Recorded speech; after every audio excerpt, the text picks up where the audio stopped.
अशी बनवायची. हा अशी खांडून घ्यायची, धुवून टाकायची. हा त्याच्यामध्ये हिरवी मिरची आणि कांदा वगैरे घालून शिजवायची. जशी आवडती वरे कांदा टाकायचा का ना टाकायचा. ही रस्स्यावाली का? हा म्हणजे चिगाट आहे.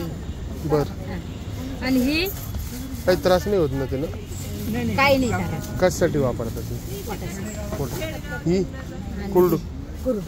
बर. ही कशी करतो? ही अशी खांडून घ्यायची. अशी खांडून घ्यायची. अशी देठ काढायचे का? देठ काढायचे का सगळे? सगळे नाही. कवळा जोडून आपल्याला कवळा वाटला ना जोडून वाफून घ्यायची. शिजवून कांद्यात परतावायची. तांदूळ सारखी. आणि ही तांदूळ मेथीच्या भाजीवाणी करायची. आणि ही उकडून घ्यायची. डॉक्टरांना बाकीची औषधं लागतात.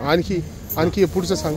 आणि ही कावल्याची आहे ना, ही खुरासणी. ही खुरासण्याची अशी खांडून घ्यायची, उकडून पिळून घ्यायची, कांद्यात परतावायची. कावल्याची उकडायची नाही. कवला कोणता हा ना? तो नाही, त्याची चुरट आहे.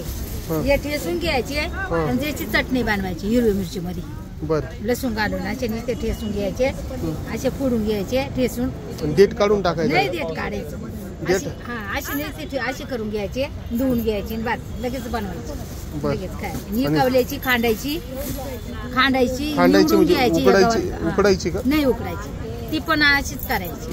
फक्त तांदूळ सारखी करायची. फक्त उकडायची कोणती मग? उकडायची हीच आहे.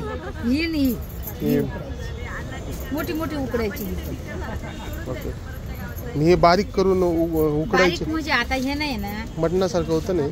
मग आता हे काढून टाकायचं. हा पेर काढून टाकायचा. आता हा कावळा एकदम. हा या पेरापासून किसून घ्यायचं. पुढचा पडदा काढून परत या पेरावर निभार लागल, परत किसून घ्यायची आणि उकळून घ्या.